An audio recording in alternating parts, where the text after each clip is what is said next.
All right. So, if your computer battery should run out on you, I am recording, so all should be well. Let's go to. Now then, this is the question I usually ask Kathy. Are you seeing the colic? Yes. Right. Are you now seeing a emperor? Yes, we see an emperor. Okay, good. So well over on the column. What? Yeah. All right. So the Lord be with you. And also with you. Let us pray. Blessed Lord, who caused all holy scriptures to be written for our learning, grant us so to hear them, read, mark, learn, and inwardly digest them, that we may embrace and ever hold fast the blessed hope of everlasting life, which you have given us in our Savior, Jesus Christ, who lives and reigns with you in the Holy Spirit, one God, forever and ever. Amen. All right. We see up on the screen a picture of Caesar Augustus, who was emperor from the late 1st century BC up until the first quarter of the 1st century AD. There had been a period of civil war in what was known as the Roman Republic. Julius Caesar had taken over as military dictator, emperor, and Augustus, who was his heir, though not his son, took over, and instead of turning things back over to the Senate, he ruled in the name of the Senate and people of Rome, Senatus Populusque Romanum, and under him, and for a period of about 200 years, Rome enjoyed what was known as the Pax Romana, the peace of Rome, or actually that's not peace of Rome, that's the Roman peace, sometimes called the peace of Rome. But this is the Roman Empire under Augustus. And you'll see it's the entire Mediterranean basin. It's all of Spain. It's all of what we think of as France. It's a good bit of what we think of as Germany and the Balkans, Greece, Asia Minor. But you'll notice that it stops over on the right-hand edge with Syria and Judea. There's not a lot on the other side of that. And the reason for that is that you look up where Syria is, you can see that there are two rivers flowing off to the east. Those are the Tigris and Euphrates. And you'll notice in Arabia and Nabatea down south, there is no water. So there is a great expanse of what has always been desert there. Whereas the great empires of Assyria and Babylon, Persia, were empires whose wealth and life was based on being between the Tigris and the Euphrates rivers. They provided water for irrigation, and you had just a real powerful empire, just like Egypt was an ancient empire based on the flooding of the Nile and then irrigation from the Nile. At any rate, borders tend to be dangerous areas. Just think of the American-Mexican border as it is currently thought of today, with gangs and cartels and whatnot. The Romans lived with an incredible amount of border. You know, we are blessed by being surrounded, a good bit of us, by water. But the Romans had land borders, and they constantly had problems with immigration, problems that got worse after our period, when tribes from Germania and Dacia, the north of the empire, because of crop failures, climate shifts, people from way north moved a little bit south, forcing the people south of them a little bit south, forcing people south of them south, and over the border into the empire. And as with many extensive land masses, they never found a way to deal effectively with immigration issues. So I think we should not feel like we can come up with simple solutions either, but that's another story. At any rate, Judea and Syria are on the eastern border of the empire. And you'll see that that is a great amount of land with a lot of room for people to invade or sneak in. An invasion is how it was usually viewed, but that was because you tended to have large masses of people moving around. But the Pax Romana was the idea that a Roman citizen, any Roman citizen, could travel throughout that colored area on the map, throughout the empire, in safety. The pink areas would have been perhaps a little less safe because they were what were called client kingdoms, semi-independent kingdoms that owed allegiance to Rome and paid taxes to Rome. Judea had been a client kingdom under the original King Herod, but at his death, it was brought into the empire more completely. So, but the Pax Romana was maintained by the Romans through the use of military force, and they could be quite brutal in cases of the Pax Romana being violated. So Christians, being an outside group, were viewed with suspicion, at least, if not occasionally persecuted. And I want to go back to this fellow, Alan Boesak, who was a South African theologian, and his work, as perhaps the revelation to John, should be seen as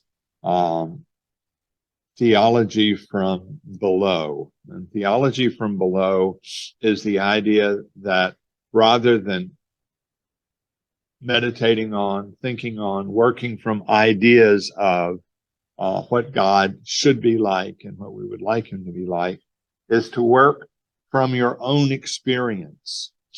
And so looking at the apocalypse from a South African perspective, that's from the days of apartheid.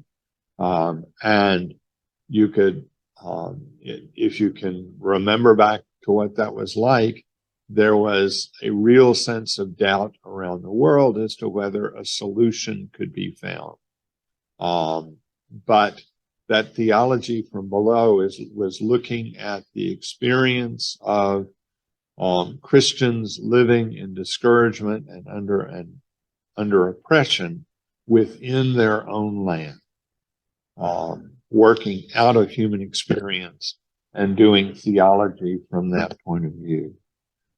Just as the Christians living in as we know from our 7 letters, Asia Minor,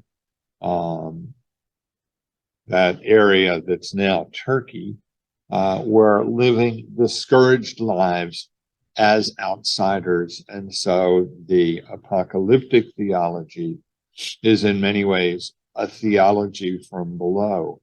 There hadn't been Christian theology long enough to develop formal schools of thought. So there we are. All right. So we're having the sixth and seventh angels with their bowls today. And just need to remember that we've had 7 seals that each heralded the judgment of God embodied in disasters, the 7 trumpets that embodied the judgments of God in 7 disasters. And finally, we have the angels. And we've been seeing a rather close parallel to the plagues of Egypt, and that will be continued. The 6th angel poured his bowl on the great river Euphrates. And remember, that river is symbolic of what's called the Fertile Crescent, Euphrates and Tigris. And its water was dried up in order to prepare the way for the kings of the east. And I saw 3 foul spirits like frogs coming out from the mouth of the dragon, from the mouth of the beast, and from the mouth of the false prophet. These are demonic spirits performing signs who go abroad to the kings of the whole world to assemble them for battle on the great day of God the Almighty. And then parenthetically, see, I am coming like a thief. Blessed is the one who stays awake and is clothed, not going about naked and exposed to shame. And they assembled them at the place in Hebrew that is called Har Mageddon. All right. So, 6th angel blew his trumpet. The 6th angel poured his bowl, and it's over the river Euphrates. Look back to chapter 9, and this angel with the trumpet blows his trumpet, and we've got the Euphrates mentioned again, although here it's released the 4 angels who are bound at the great river Euphrates, which opens the possibility of an invasion of the empire. And the commentators think that that is probably a reference to the Parthians, who were troublesome along that border for a long time. I saw 3 foul spirits like frogs coming from the mouth of the dragon, from the mouth of the beast, and from the mouth of the false prophet. Now, this was mentioned in one commentary as being a demonic trinity. There wasn't really a developed Christian view of the Trinity by this time. You would have the formula for baptism, but it would be a couple of centuries before they really delved into what that might mean about the nature of God. But still, you've got this threefold look at the opponents of God, the dragon, the beast, and the false prophet is probably referring back to the second beast. You remember you had the beast that came from the sea, and then the second beast is the beast on the land. And the idea of false prophets appears throughout the Old Testament and into the New Testament. And we don't have prophets like they did. It was not uncommon for religious leaders, and particularly in Hebrew culture, designated religious leaders called prophets to speak for God. And you have some accounts in the great prophets like Isaiah and Jeremiah of court prophets, people who were hired by the king to come in and say good things about him, like you are God's favorite king and God will bring victory in the upcoming battle and the weather's going to be good and your team's going to win. They were sort of editors, and one of the great challenges in the great prophets that shows up periodically is sort of contests between the prophet who comes in to speak truth about the danger the kingdom is in to the king, being challenged by the official prophets. And so the idea of a false prophet, someone who says what people want to hear rather than what they need to hear, is common. So back in the law, in Deuteronomy, prophets are those who divine by dreams, appear among you, and promise you omens or portents. And the omens declared by them take place, and they say, let us follow other gods and serve them. You must not heed the words of these prophets. And then throughout there's in Mark, Jesus says false messiahs and false prophets will appear and produce signs and omens to lead astray, if possible, the elect. And then 2 Thessalonians, and 2 Thessalonians is probably a fairly early letter by Paul, but 1st and 2nd Thessalonians reflect a very strong apocalyptic view. The coming of the lawless one is apparent in the working of Satan, who uses all power, signs, lying wonders, and every kind of wicked deception for those who are perishing because they refuse to love the truth and so be saved, but took pleasure in unrighteousness and will be condemned. So that sign is in there.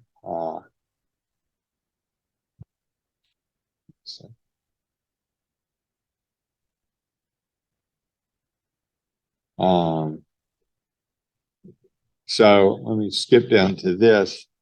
We do have in the current era an attempt to reclaim the ministry of prophets. There's a movement in Pentecostalism and charismatic movement called the New Apostolic Reformation.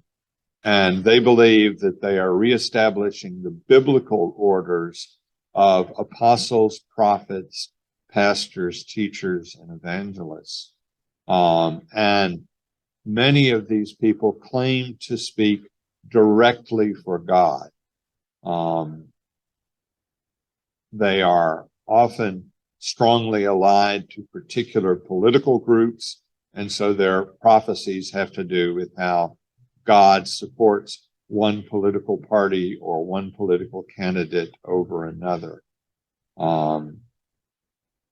They I don't think they are a majority group in any group, but it is a group that has infiltrated a lot of what's going on in American politics today. So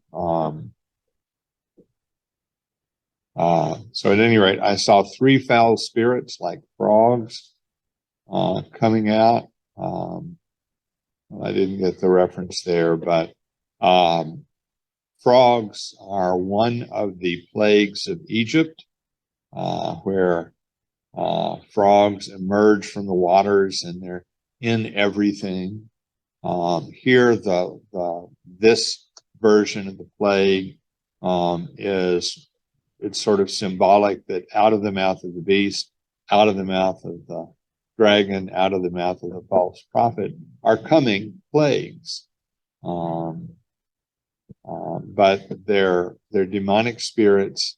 This is demonic miracles who go abroad to the kings of the whole world and back to people who listen to false prophets who are able to do miracles. For battle on the great day, assembling for battle on the great day of God the Almighty. And if you read the prophets in the Old Testament, there is reference repeatedly to the day of the Lord, which many people seem to think would be God coming in and vindicating Israel.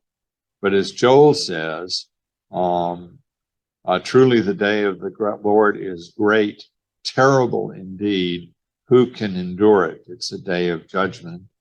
But we also have this reference, see, I'm coming like a thief, which is used again and again in the parables of Jesus. If the master of the house had known what hour of the night the thief was coming, he would have been awake for it.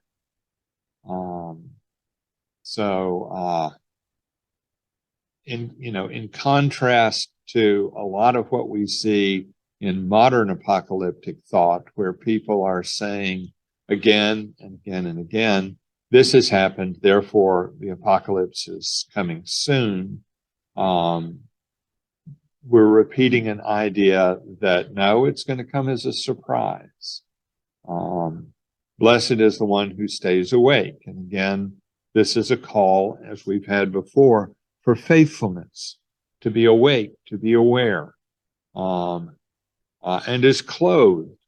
Now, if you go back to the letter to Laodicea, therefore I counsel you to buy from me gold refined by fire, so that you may be rich. And you remember that Laodicea was a prosperous trading city.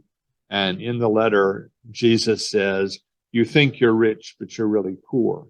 And it was a place where fine clothes were made, but he wants them to buy white robes to clothe and to keep the shame of their nakedness. That's their moral nakedness from being seen. Well, here, the not going about naked and exposed to shame, the structure there in Greek is not walk about naked and not be seen. The structure is what in a form called the present subjunctive, which indicates ongoing action. These people need to avoid being like the emperor in the emperor's new clothes, who, it's not that they've forgotten to get dressed. They're always naked. They will always be seen as exposed to shame. So they need to be awake and aware and clothed in righteousness. And here we get to the famous Armageddon. It translates as the mountain of Megiddo. And the mountain of Megiddo, this is in the north of Israel. And it is the gateway to the plain of Jezreel. Jezreel was a major fortress under King Ahab, guarding the north of the country. And under Ahab, false prophets were brought in because of his wife Jezebel. And there's the famous scene of Elijah battling the prophets of Baal on the mountain. And God shows a miracle and the prophets are killed. And then Elijah goes off to the wilderness. But this is a place that, is associated with the military, but there were some major battles fought on Jezreel. So it's historically associated with that. So we then move to the seventh angel, who pours his bowl into the air. Up until now, the bowls have been poured out on specific things, but this is something that's covering everything because it's being poured out into the air. And a loud voice came out of the temple from the throne, that is, from the ark in the Holy of Holies. The ark, of course, has been missing from the temple for centuries, but this is the heavenly temple. And the ark is God's throne, saying, "It is done." Now, when I first looked at this, we've got "it is done," "it is finished" in John's gospel at the end of the crucifixion. But these are two different words. So I don't know that there's a connection there. But when the voice of God says it is done, there came flashes of lightning, rumblings, peals of thunder, and a violent earthquake. We do also have here a parallel to the trumpets. The seventh angel blew his trumpet, and there were loud voices in heaven saying, "The kingdom of the world has become the kingdom of our Lord and of his Messiah, and he will reign forever and ever. And I think it is done is a shorthand for that. The work is finished. God's going to reign forever. And we have what are sort of standard references to things that happen when God speaks: lightning, rumbling, peals of thunder, and a violent earthquake. Earthquakes are not uncommon in the Middle East. The book of Amos begins, the words of Amos, who is among the shepherds of Tekoa, which he saw 2 years before the earthquake. When did the earthquake take place? Well, 2 years after Amos had his vision. Exactly then. We don't know, but it was big enough that it was used as a sort of historic reference. And so such has not occurred since an earthquake, such has not occurred since people were upon the earth. So violent was that earthquake. The great city was split into 3 parts, and the cities of the nations fell. So this is worldwide. It particularly affects the great city. God remembered great Babylon. And when we hear the name Babylon, and it's going to be very clear soon, we need to think Rome, the seat of the empire, the seat of the corruption that John is speaking against. And God remembered Babylon. The structure of that actually in the Greek is Babylon the Great was remembered before God.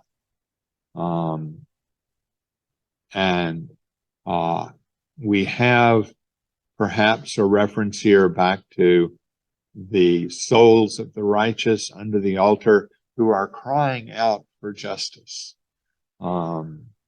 This is brought, not just God remembering, but it is brought to God's attention. And God gave her the wine cup of the fury of his wrath. And we've had this image of blood as wine, wine as a sign of judgment, wine as a sign of God's wrath.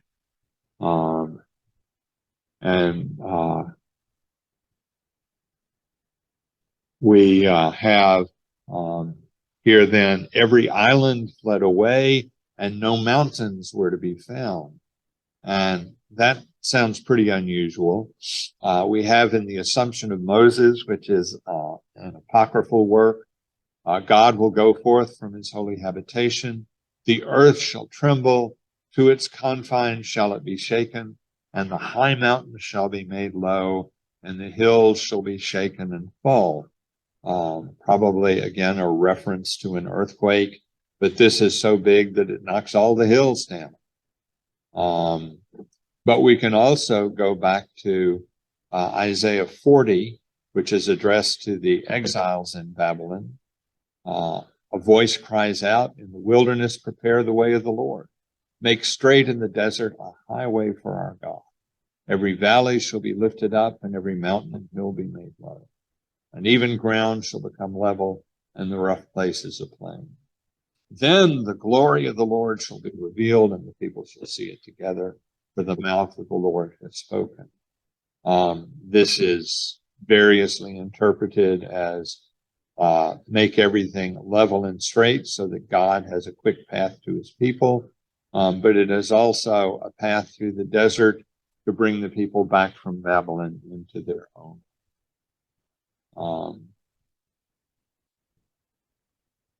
So we've got the earth flattened to make way for God, and huge hailstones, each weighing about 100 pounds. Now that's quite a hailstone, dropped from heaven on people until they cursed God for the plague of the hail.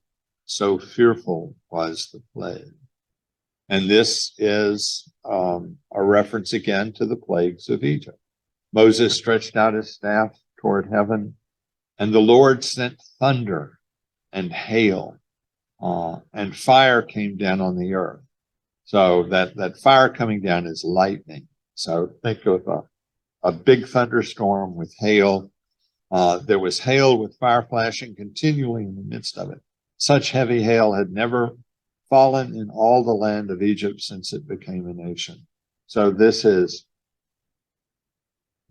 bigger hail before than anyone had ever seen. Well, John's going to make sure that we're not confusing it with a little light sprinkle like happened in Exodus. This is a real storm, 100 pounds, and dropping from heaven on the people.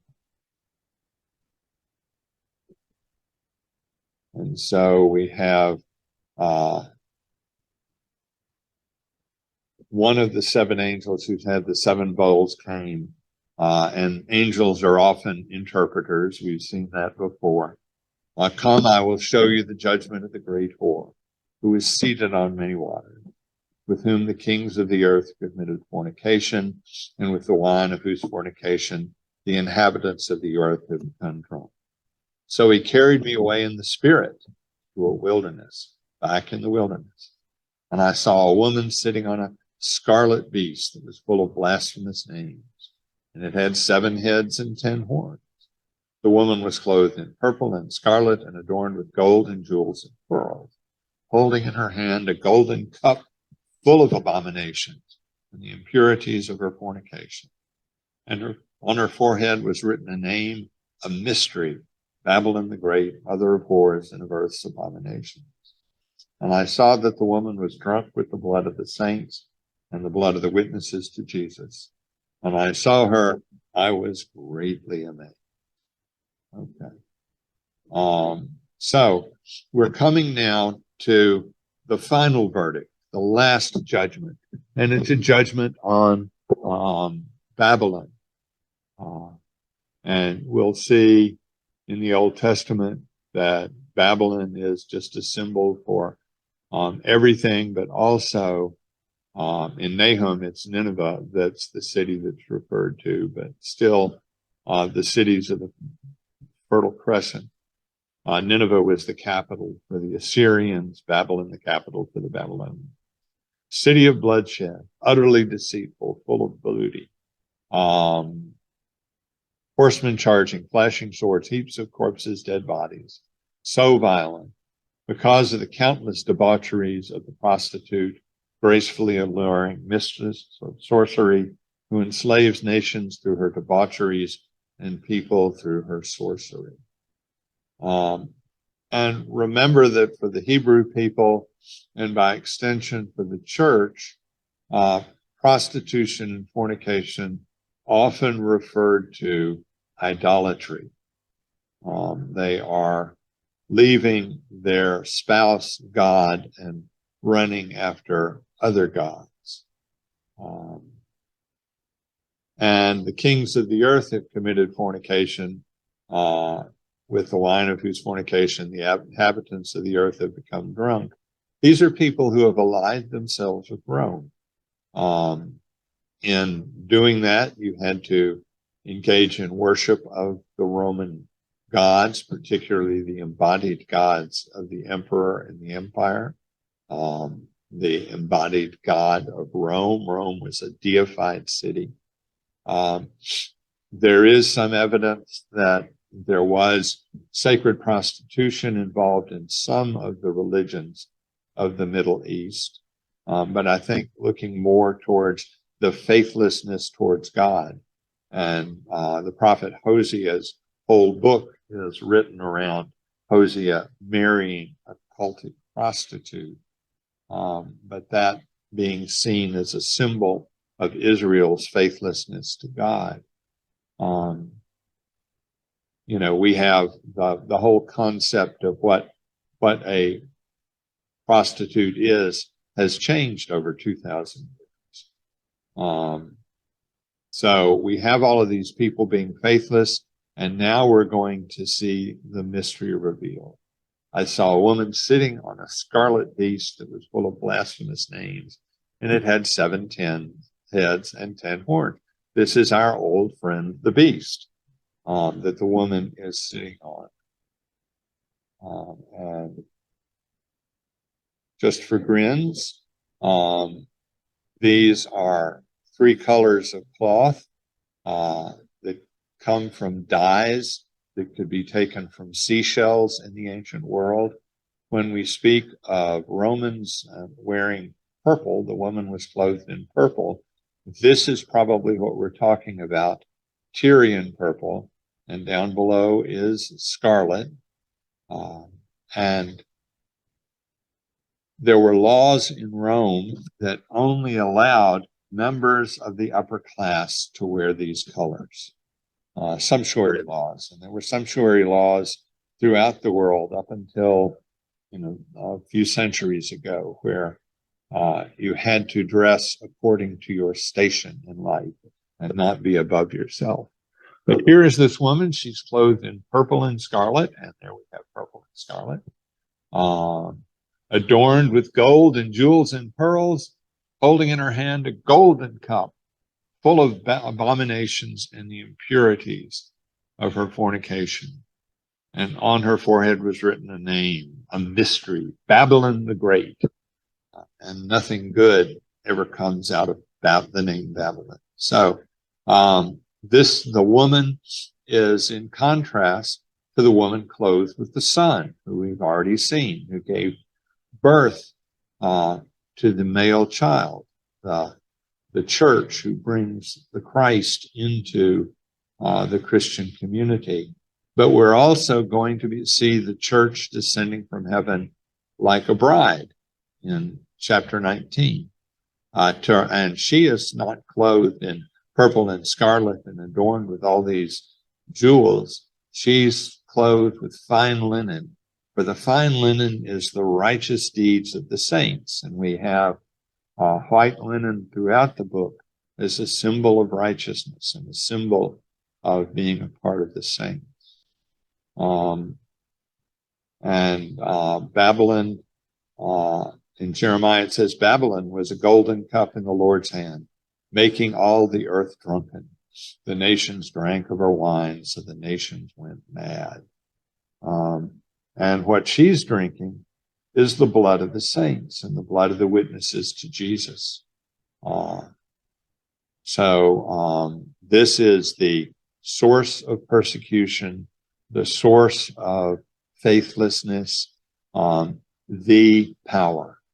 And when I saw her, I was greatly amazed. And it's one of the things that it's a job of the apocalyptic prophet to be amazed, so that we know that we're supposed to be amazed at what's going on. And the name written on her head, a mystery, that means that the truth of the meaning of Babylon the Great, mother of whores, is something that we need to understand, and it's going to be explained to us right now. Angel says, why are you so amazed? I will tell you the mystery of the woman and of the beast with the 7 heads and 10 horns. The beast you saw was and is not, and is about to ascend from the bottomless pit and go to destruction.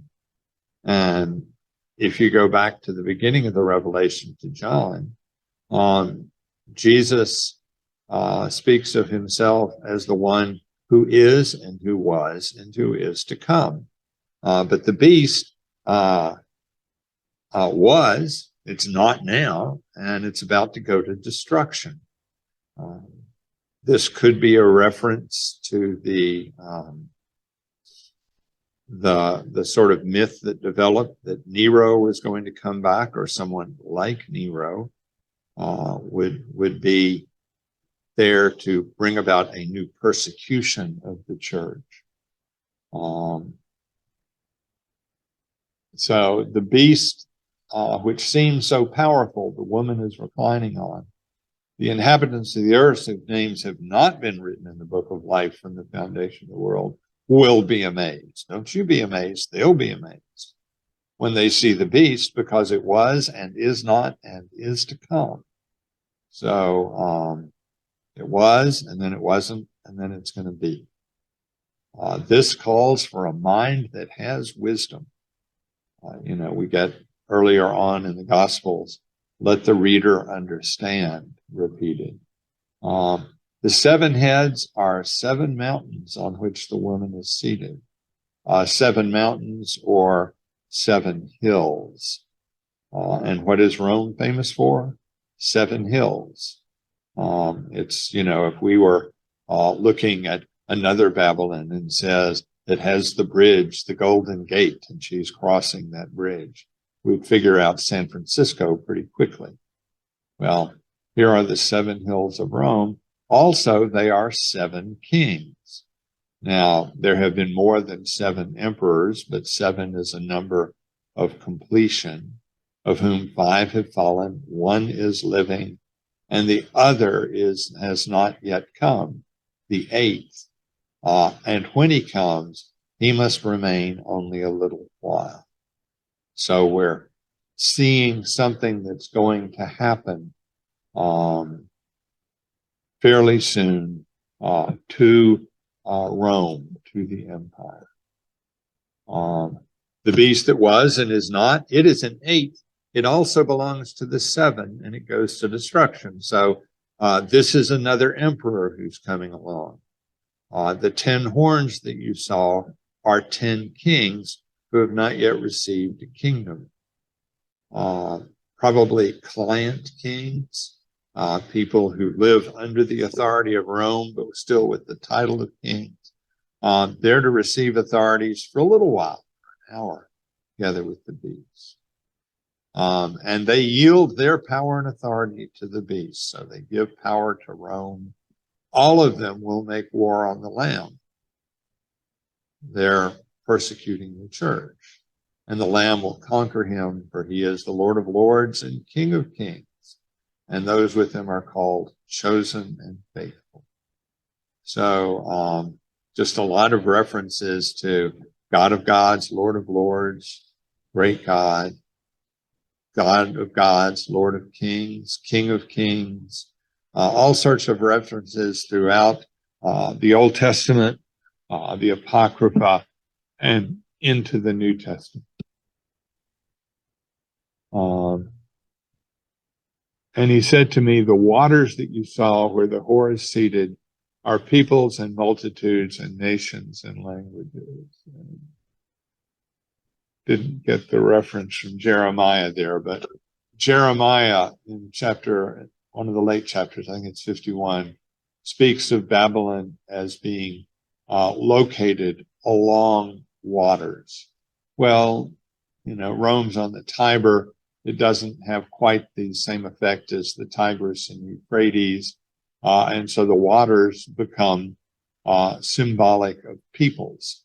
And think of nations as being sort of unruly groups of peoples in this view, kind of like the sea in a storm, multitudes and nations and languages. And the 10 horns that you saw, they and the beast will hate the whore.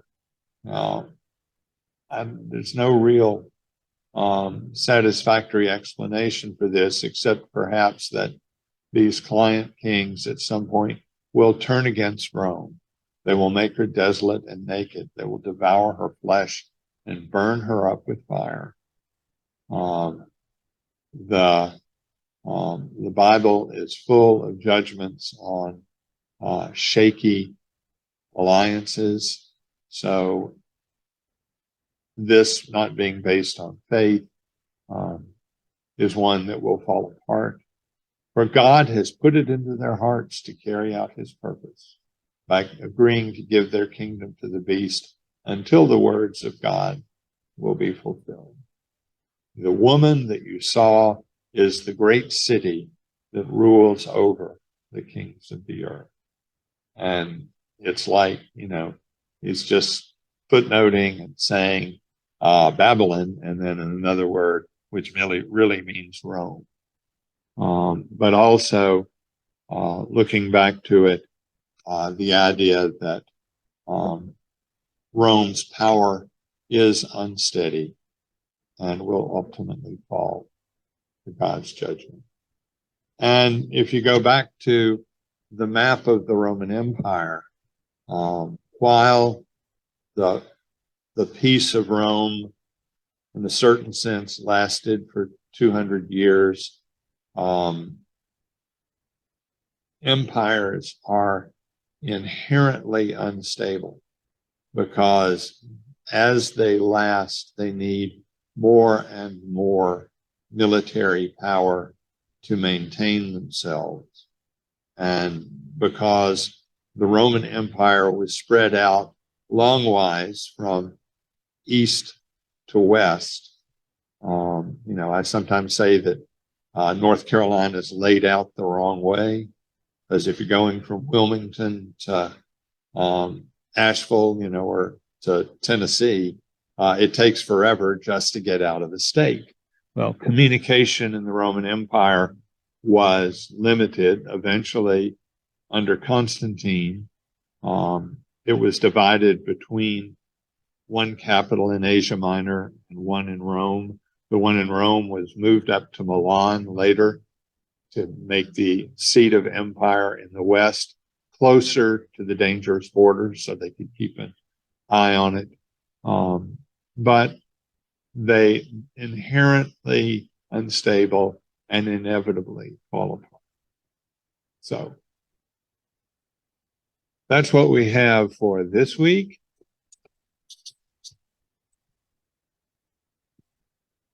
Anybody have any questions or thoughts?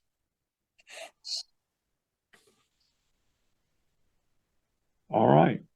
Well, we will see you next week. And thank you for being here. Thank you, Richard.